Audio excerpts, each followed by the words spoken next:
안녕하세요. 읽어줄게입니다. 권선징악, 다들 아시죠? 선을 권하고 악을 벌한다 라는 뜻인데 보통은 나쁜 일을 하면 벌을 받는다 정도로 자주 사용되는 것 같습니다. 오늘 이야기는 반에서 괴롭힘을 당하던 앗쿤, 그리고 괴롭힘을 주도하던 켄타에게 벌어진 기묘한 일입니다. 지금 바로 시작하겠습니다.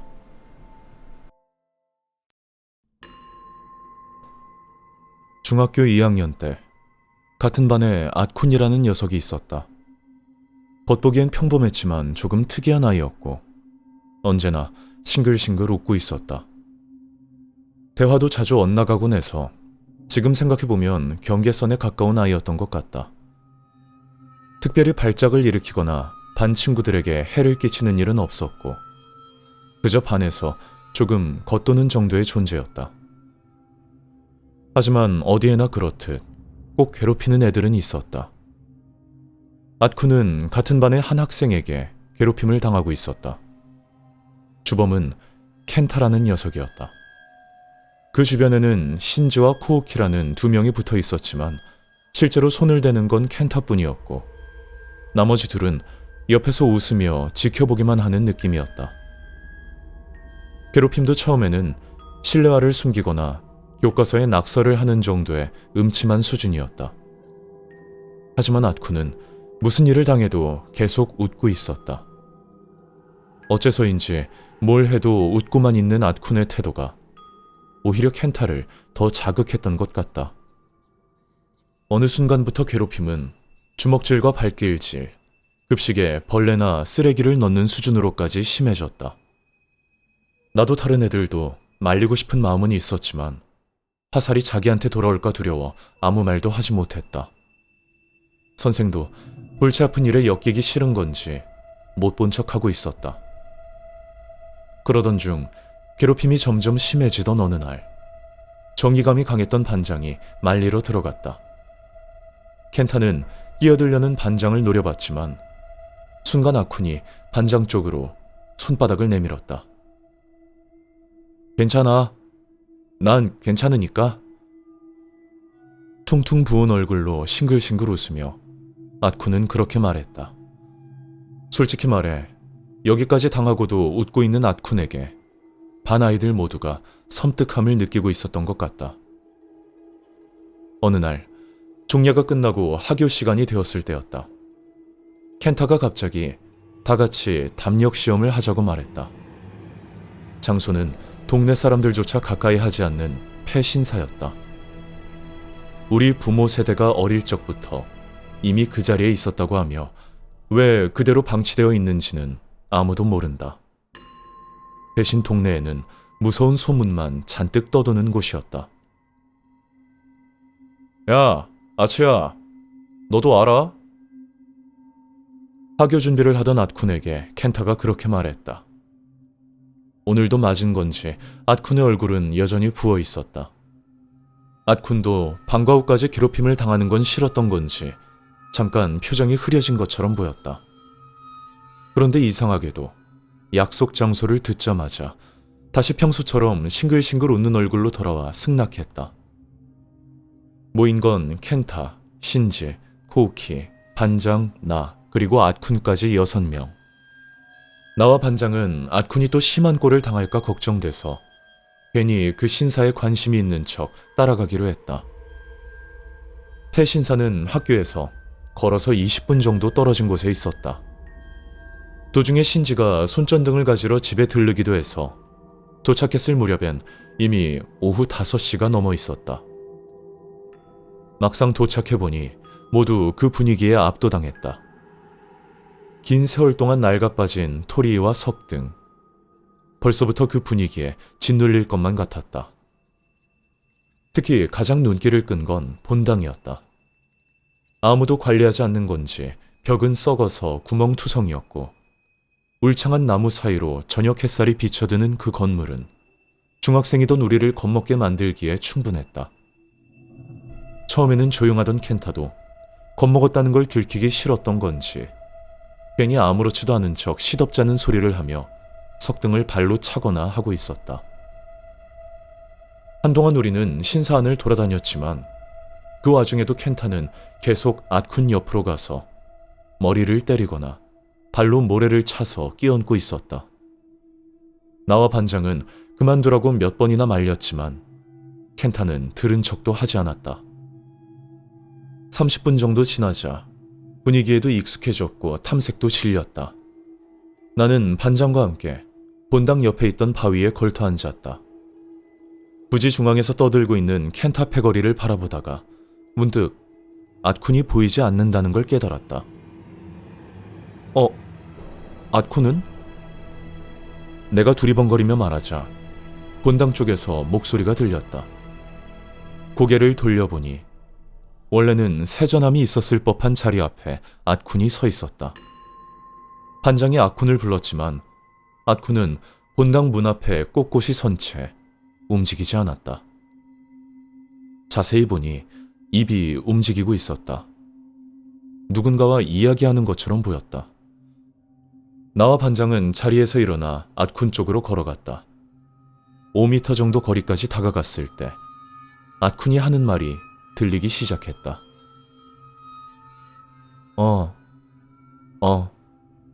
맞아.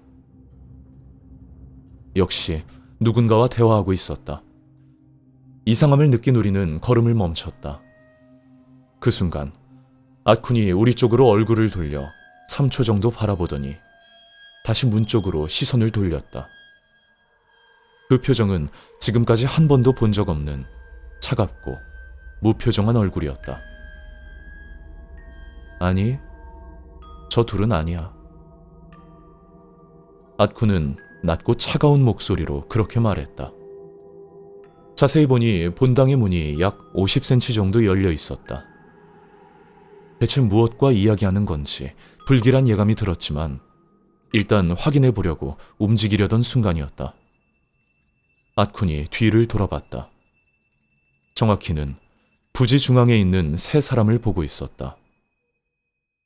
잠시 그렇게 켄타 패거리를 바라보더니 문 쪽으로 고개를 돌렸다. 이번에는 반대로 즐거운 듯한 밝은 목소리였다. 평소 보던 그 싱글싱글한 웃는 얼굴로. 왜인지는 모르겠지만 나는 온몸에 소름이 돋았다. 옆을 보니 반장도 마찬가지였는지 마치 앗쿤이 전혀 다른 무언가로 보인다는 듯 겁먹은 표정을 하고 있었다. 기이한 광경에 움직이지 못하고 있는데 뒤쪽에 있던 켄타가 소리쳤다. 어이, 지금 뭐해? 그러더니 켄타는 본당에 있는 앗쿤 쪽으로 뛰어갔다. 앗쿤은 열린 문 너머의 어둠만 바라본 채 움직이지 않았다. 계단을 뛰어 올라간 켄타는 움직이지 않는 앗쿤을 밀쳐내고 문 앞에 섰다. 넘어지는 바람에 앗쿤 손에 들려있던 손전등이 바닥에 떨어졌고 그 불빛이 본당 안쪽을 비쳤다. 비켜 멍청아. 아까부터 대체 뭘 보는... 옆에 쓰러진 앗쿤을 힐끗 보며 켄타가 안쪽을 바라본 순간 움직임이 멈췄다. 여기서는 안쪽이 보이지 않았지만 켄타의 표정은 분명 무언가를 보고 공포에 질려 있었다. 눈을 크게 뜬 채 깜빡이지도 않았다. 켄타의 이가 덜덜 떨리는 게 여기까지 보였다. 정신을 차려보니 쓰러져 있던 앗쿤이 얼굴을 들어 싱글싱글 웃으며 켄타를 바라보고 있었다. 나는 상황을 이해하지 못해 굳어 있는데 반장이 켄타를 부르려던 순간이었다. 열린 문, 그 어둠 속에서 팔 하나가 튀어나왔다. 뼈와 가죽만 남아 생기를 전혀 느낄 수 없는 그 팔은 비정상적으로 크고 길었다. 그것은 문에서 2미터 이상 떨어져 있는 켄타를 향해 천천히 뻗어갔다. 팔이 켄타의 옆구리를 붙잡는다. 켄타는 킥하고 목소리도 제대로 나오지 않는 비명을 흘렸다. 여기서도 손가락이 켄타의 옆구리를 파고드는 게 보였다. 그 모습을 앗쿤은 계속 웃으며 바라보고 있었다. 지금이라도 비명을 지르고 싶다는 충동에 휩싸인 바로 다음 순간 켄타는 그대로 문 안으로 끌려 들어갔고 문이 닫혔다. 엄청난 힘에 켄타의 몸이 활처럼 꺾이며 우두둑 소리를 내더니 그대로 어둠 속으로 사라졌다. 끌려 들어간 뒤에는 뼈가 으스러지고 부러지는 듯한 끔찍한 소리가 주변에 울려 퍼졌다.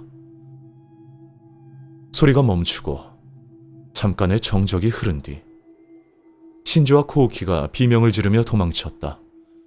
그 소리에 반응하듯 나와 반장도 출구를 향해 전력으로 달리기 시작했다. 도망치다 뒤를 돌아봤을 때 앗쿤이 손뼉을 치며 큰 소리로 웃고 있는 게 보였다. 집으로 도망쳐 들어온 나는 방으로 들어가 이불을 뒤집어 쓴 채 떨고 있었다. 걱정한 어머니가 방에 들어왔지만 몸이 안 좋다고 둘러대고 그대로 잠들어 버렸다. 다음날 눈을 떴을 때 어제 일은 꿈이었다고 생각하려 했다. 하지만 도망치다 넘어져서 까진 무릎이 그게 꿈이 아니었다는 걸 알려주고 있었다.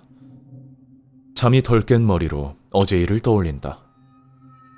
어둠 속에서 뻗어나오던 긴 팔, 붙잡혔을 때 켄타의 표정, 끌려간 뒤 들려오던 그 끔찍한 소리, 그리고 앗쿤이 말했던 쟤라는 한마디. 학교에 가는 길에 반장과 만나 함께 등교했다.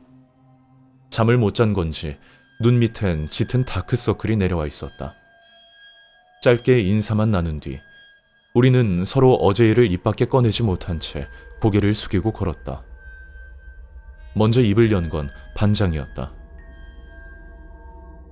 어제 그거 말이야. 아마 켄타는... 그 뒤의 말은 하지 않았다. 나도 알고 있었다. 분명 켄타는 죽었을 거라고. 문이 닫힌 뒤에 들렸던 그 소리. 상상조차 하기 싫은 일이 일어났을 것이다. 하지만 솔직히 말하면 자업자득이라는 생각도 들었다. 앗쿤은 분명 이상한 아이였지만 어쩌면 천벌이 내려진 거라고 스스로를 납득시키고 있었다. 반장도 같은 생각이었던 것 같다. 학교에 도착해 교실로 들어갔다. 신지와 코우키도 등교에 있었지만 둘 다 상태가 이상했다. 둘은 자리에 앉은 채 앞만 바라보며 떨고 있었다. 그 시선 끝을 본 순간 나는 등골이 얼어붙었다. 켄타가 앞자리에 앉아 있었다. 살아 있었던 건가? 아니, 그럴 리가 없다. 분명 그건 켄타 몸에 뼈가 부러지는 소리였는데. 반장을 바라보니 그 역시 믿을 수 없다는 표정으로 켄타를 보고 있었다. 무엇보다 엄청난 위화감을 느끼게 만든 건 켄타의 표정이었다. 싱글싱글 웃고 있었다. 앗쿤과 똑같은 얼굴로. 성격까지 바뀌어 있었다. 원래 켄타는 전형적인 불량배 같은 얼굴을 하고 제멋대로 행동하며 신지와 코우키 외에는 모두 거리를 두는 녀석이었다. 그런데 지금은 웃는 얼굴로 반 친구들과 즐겁게 이야기하고 있었다. 아무도 이상하게 여기지 않는다. 마치 원래부터 그런 사람이었던 것처럼. 나도 반장도 신지와 코우키도 켄타에게 말을 걸 용기는 나지 않았다. 그때 문득 깨달았다. 앗쿤은? 곧 조회가 시작될 시간인데도 앗쿤은 오지 않았다. 교실 문이 열리고 선생님이 들어왔다. 여러분, 아치야군 말인데요. 집안 사정으로 이사를 가게 됐다고 합니다. 그 말을 듣고 나는 놀라면서도 안도했다. 켄타도 그렇지만 앞으로 앗쿤과 평범하게 지낼 자신이 없었기 때문이다. 그 이후로 나는 절이나 신사 같은 곳에 가는 게 무서워졌다. 건물 안에서 그 기괴하게 긴 팔이 튀어나올 것만 같아서. 그리고 나와 반장은 똑같은 생각을 하고 있었다. 그날 이후로 변해버린 켄타. 앗쿤과 똑같은 얼굴에 붙여놓은 듯한 웃음. 혹시 아쿠는... 켄타는 지금도 싱글싱글 웃고 있다. 네, 여기까지입니다.